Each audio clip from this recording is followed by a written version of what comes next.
selesai. Baik saudara, Anda masih bergabung bersama kami di Saling Silang Jak TV. Hari ini kita membahas terkait dengan topik suap yang marak menjelang pilkada. Saya ke Pak Indria Samego, pakar politik dari LIPI. Pak Indria, ada yang mengatakan banyaknya suap yang dilakukan oleh kepala daerah, khususnya mereka yang akan menuju ke pilkada 2018 ini karena biaya politik yang mahal. Apa tanggapan Anda? Iya, sebetulnya jujur bahwa fenomena itu sudah lama terjadi itu. Ada yang mengatakan sistemnya memungkinkan bagi kepala daerah atau siapapun yang punya kekuasaan untuk abuse power. Sehingga ada sejumlah atau 7 wilayah yang menjadi sumber korupsi ini menjadi sesuatu yang niscaya gitu. Misalnya soal penentuan proyek pemerintah itu. Proyek itu harus diselenggarakan berdasarkan anggaran perubahan, ya. Anggaran perubahannya itu bulan Agustus, tetapi proyek itu harus selesai Desember. Padahal di dalamnya ada tender dan lain-lain gitu. Prosesnya jadi lama. Beberapa kepala daerah yang pernah ngobrol dengan saya mengatakan mana mungkin kalau kita pegang itu nggak jalan pembangunan itu. Akhirnya ya kerjasama lah antara yang awasi dengan yang bersangkutan. Jadi abuse of power. Fenomena abuse of power itu ada itu. Sehingga tadi bagaimana mencegah itu? Itu biasanya karena kadang misalnya jadi korupsi di Indonesia sudah lama. Korupsi menjadi patologi. Ya, patologi sosial, patologi pemerintahan. Sudah lama. Menurut ukuran barat bahwa salah satu kunci untuk memberantas korupsi adalah pengawasan. Maka dibikinlah pengawasan-pengawasan itu, PPKP yang dari pemerintah di samping PPK. Belakangan ada KPK. Ya. Di kementerian sendiri ada irjennya. Tambah lagi ya di samping ada inspektorat itu. Tambah lagi ada ya pers yang mengawasi NGO dan segala macam. Tapi kenapa masih terjadi terus gitu? Jadi saya kadang-kadang berpikir apa terlalu pinter pemainnya itu untuk mengelabui pengawasan itu sehingga tidak efektif pengawasan itu. Kalau Bang Indria melihat ini karena karena mereka melakukan korupsi karena biaya politik yang mahal atau memang ya karena kualitas mentalnya buruk? Jadi kalau dari sisi politik itu jelas bahwa politik itu membutuhkan sumber daya. Sumber daya otoritas itu. Secara tradisional sumber daya itu karena keturunan, karena karisma, sehingga orang terpilih bukan karena uang, karisma. Sekarang menunggu tokoh-tokoh karismatik susah. Akhirnya ya instan saja. Ya, kebetulan sistem memungkinkan pemilihan.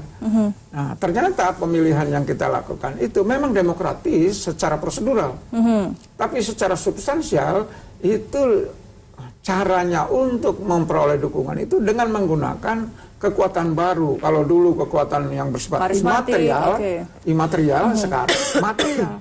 Apa itu? Ya apa yang menarik buat masyarakat. Pada umumnya ya uang, pada umumnya. Tapi kita tahu bahwa karena pembangunan belum merata, misalnya saya mau maju dalam proses pemilihan, saya janji kalau saya terpilih saya akan bebaskan biaya pendidikan, biaya kesehatan, jalan saya perbaiki, masjid saya perbaiki, gitu kan? Semua. Siapa yang nggak tertarik? Pertanyaannya dari mana uang semua itu? Kalau kita bicara manajemen yang baik, manajemen pemerintah yang baik, semua itu lewat persetujuan antara eksekutif legislatif. Tapi proses itu kan menjadi tidak relevan karena yang dipikirkan bagaimana menang dulu. Ini persoalannya. Jadi setiap tindakan politik itu membutuhkan sumber daya, dan yang paling modern, paling aktual adalah yang konkret. Dan yang paling mudah adalah mencari uang. Uang konkret, dan kebetulan sang bupati atau gubernur itu punya kekuasaan untuk mulai mengatur pembiayaan dari A sampai Z sampai BUMD. Kebetulan pula yang namanya inspektorat segala macam itu bawahannya gubernur atau bupati. Jadi bagaimana mengontrol itu? Nah, berarti kalau yang disampaikan Pak Indria tadi, kalau kita punya mimpi, wah saya akan terpilih menjadi bupati, wali kota karena kinerja saya baik, ideal lah maksudnya, tidak usah suap-suap, itu tidak mungkin. Jadi kalau misalnya ada fenomena seperti itu, misalnya bupati yang sekarang Nurdin Abdullah, gitu kan, dari Bantaeng sana, katanya nggak pakai uang. Saya skeptis loh. Anda skeptis? Iya. Walaupun di sana dikenal kinerjanya bagus. Iya, ya saya skeptis itu.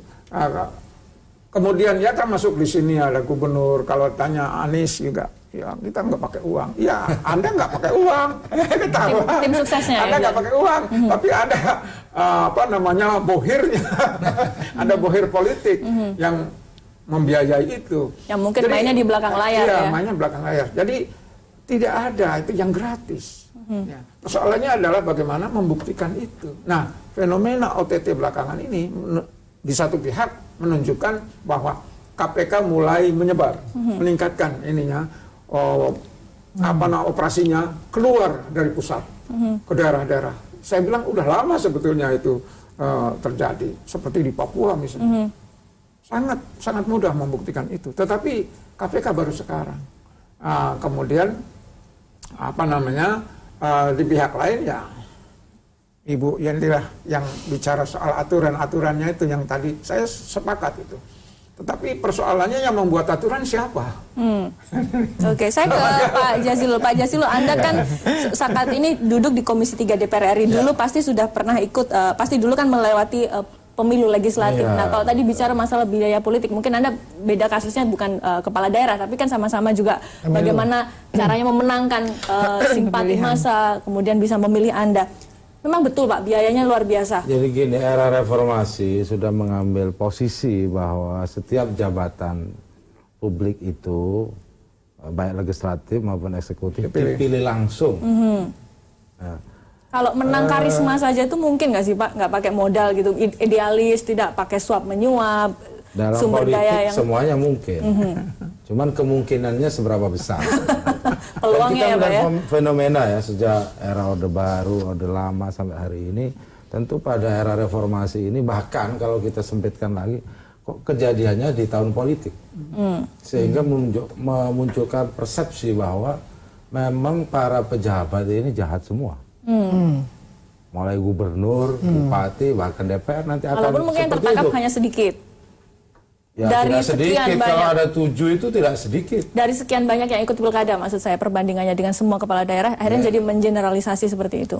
Itu memunculkan persepsi itu. Padahal mandat untuk pemberantasan korupsi kan sudah ada.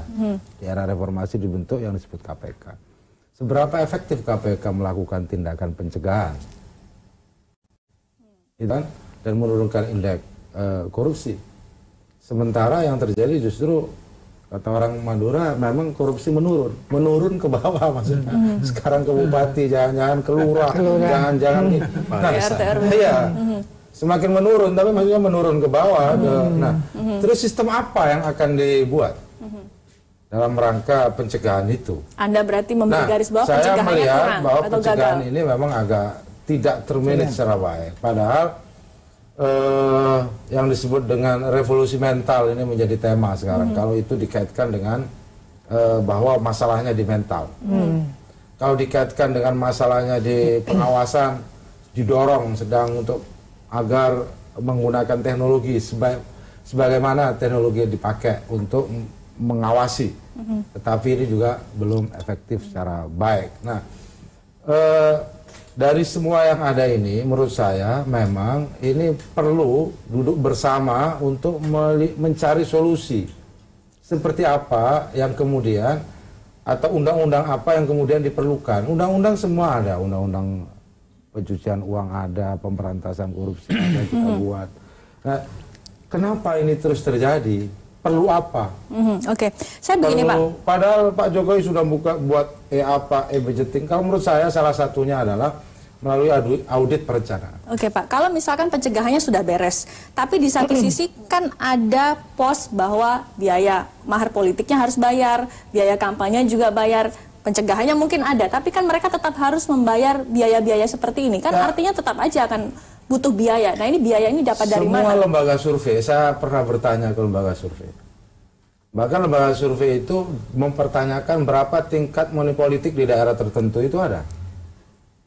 Dan faktanya tidak ada daerah yang nol.